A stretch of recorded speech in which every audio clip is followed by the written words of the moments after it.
Mes chers compatriotes, l'année 2012 qui s'achève ce jour aura été une année de grands défis et de dures épreuves. Puisse l'année 2013 être une année d'espoir et de succès, une année au cours de laquelle nous pourrons mettre hors d'état de nuire les forces négatives dans notre pays et consacrer à nouveau tous nos efforts à la reconstruction nationale. En ce moment précis où la province du Nord Kivu est en proie à une guerre injustifiable, souvenons-nous de nos compatriotes qui y vivent et qui ne peuvent célébrer l'avènement de l'année nouvelle dans la quiétude.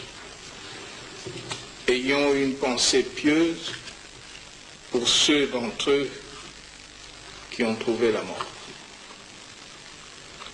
À nos concitoyens qui souffrent de maladies et à ceux qui ont perdu des êtres chers, nous exprimons toute notre compassion. Aux vaillants éléments de nos forces armées, à ceux de la police nationale et des services de sécurité, ainsi qu'à toute les bonnes volontés qui, à travers le monde, œuvrent pour la paix et la prospérité de notre pays, nous disons merci. Mes chers compatriotes, l'année qui se termine aujourd'hui aurait mieux marqué la mémoire collective si une guerre d'agression n'était pas venue perturber le cours normal de la marche de notre pays vers son émergence.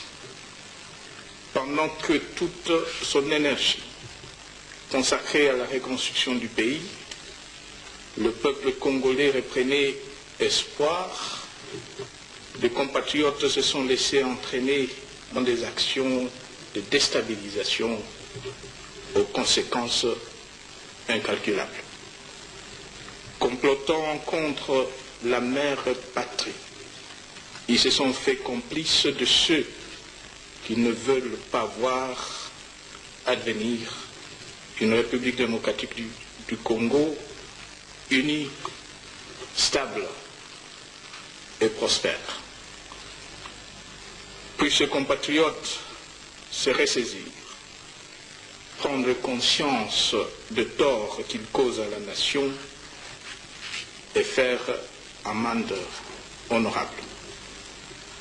Pour ma part, je m'engage à consacrer toute mon énergie pour le retour de la paix et pour la poursuite de nos objectifs de développement. Mes chers compatriotes, notre pays ne pourra se garantir une paix durable que s'il se dote d'une armée dont la puissance inspire respect et rend périlleuse toute agression contre nous. C'est à nous qu'il incombe de pouvoir ainsi à la défense de notre pays. En effet, voler au secours de la nation en péril est un devoir sacré. Offrons donc à la mère patrie le meilleur de nous-mêmes. Demandons à nos jeunes de s'engager nombreux sous les drapeaux pour la défense de la patrie. Cela dit, nous vivons dans un monde interdépendant.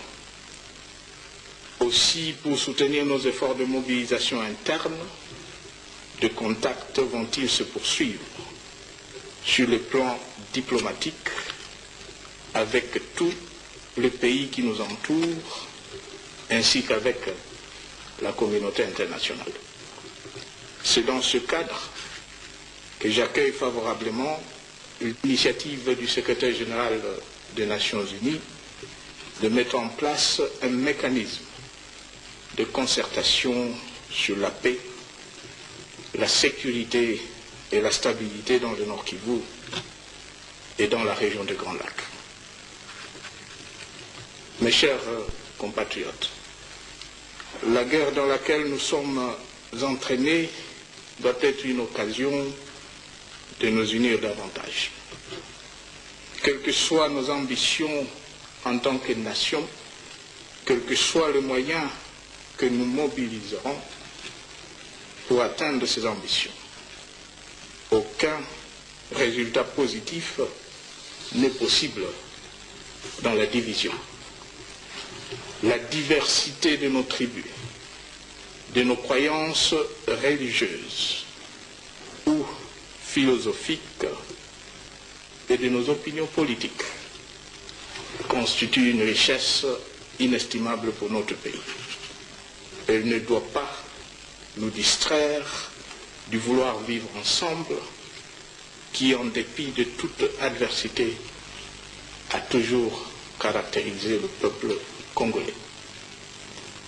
Comme État et comme nation, hier comme aujourd'hui, face à l'épreuve de la guerre, la cohésion nationale a été et demeure la condition de notre survie.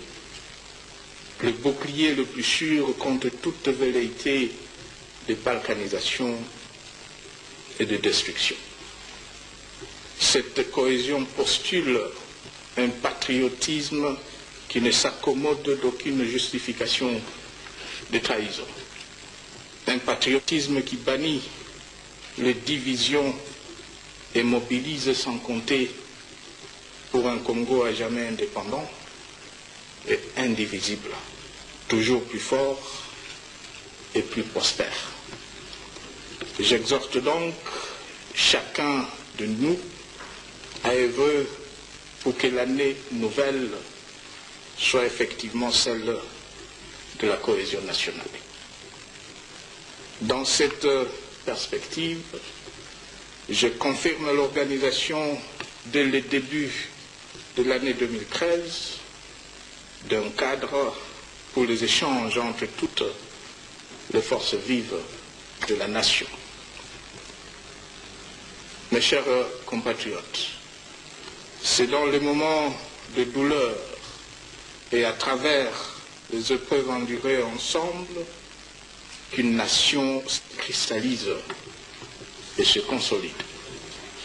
La persévérance dans l'effort et la solidarité en toutes circonstances sont donc consubstantielles de notre citoyenneté. Ainsi, nous gagnerons le pari de fer de la République démocratique du Congo, un pays prospère, et offrirons à notre peuple une paix véritable et durable. En implorant Dieu pour que l'année 2013 soit à tous égards meilleure que l'année 2012, je souhaite une bonne et heureuse année nouvelle à vous tous, ainsi qu'à tous ceux qui ont choisi la République démocratique du Congo comme seconde patrie. Je vous remercie. Congolaises, Congolais, chers compatriotes, le 28 novembre 2011, vous m'avez élevé à la magistrature suprême en qualité du président de la République démocratique du Congo. Le 23 décembre de la même année, j'ai prêté serment comme président de la République démocratique du Congo. Vous devez alors vous poser la question de savoir pourquoi, jusqu'à ce jour, je n'ai pas pris l'effectivité de mon pouvoir. Certains ont vu dans ce délai ce qu'ils appellent impasse ou crise qu'il faut résoudre par des dialogues ou des négociations. D'autres ont vu dans cela tout simplement un sabotage de la part de la communauté internationale. Je vous affirme ce jour que ce n'est ni l'un ni l'autre. En effet, un chef d'État doit être en même temps commandant suprême des forces armées de son pays. Comme vous m'avez élu président de la République démocratique du Congo, je dois moi aussi être commandant suprême des forces armées congolaises. Or, comme vous le savez, ces forces armées congolaises sont prises en otage par l'imposture qui s'abrite sous sa protection pour narguer toute la nation. Voici pourquoi, le 31 décembre 2011, je vous adressais comme message de fin d'année une demande que chacun devait saisir, parents, amis ou connaissances, parmi les militaires ou les policiers, pour pouvoir éveiller leur conscience d'enfants du Congo. Lors de mes tournées à travers les 11 provinces du pays, dans le cadre de ma campagne électorale, j'ai rencontré dans chaque province, parmi les personnes qui sollicitaient mon audience, toujours une délégation des épouses des militaires. C'est ainsi que j'ai pu réaliser que militaires ou civils, tous les Congolais attendaient une chose, c'est le changement. Voilà pourquoi, depuis janvier, j'ai entrepris une campagne d'éducation de nos militaires et de nos policiers de la garnison de Kinshasa. Je leur faisais savoir qu'ils étaient d'abord les enfants du Congo. Donc, ils devaient cesser de faire allégeance à cet individu pour se tourner vers les nouveaux présidents élus. Vous devez comprendre qu'un tel message adressé à des gens qui, depuis leur carrière, avaient la culture de soumission aveugle. Un tel message donc avait besoin de beaucoup de temps pour qu'il soit intériorisé par les intéressés. Mais avec votre concours, à la fin de cette année qui s'achève 2012, non seulement le message a passé, mais tous, militaires ou policiers, savent que leur salut est dans les changements politique au Congo. Voilà donc à quoi j'ai passé tout mon temps de l'année 2012 et je suis à même de vous annoncer à l'heure qu'il est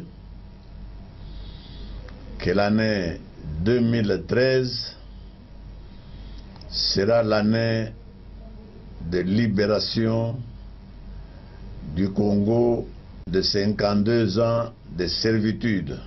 L'année où notre pays comptera parmi les pays les plus prospères du monde, car le Congo sera un État démocratique, un État de droit, où règne la vraie justice et une vraie sécurité physique et juridique pour tous, où régnera la bonne gouvernance avec la lutte acharnée contre la corruption et d'autres antivaleurs. Donc c'est avec joie et exaltation que je peux maintenant vous adresser à vous toutes et à vous tous mes meilleurs vœux de bonheur, de longévité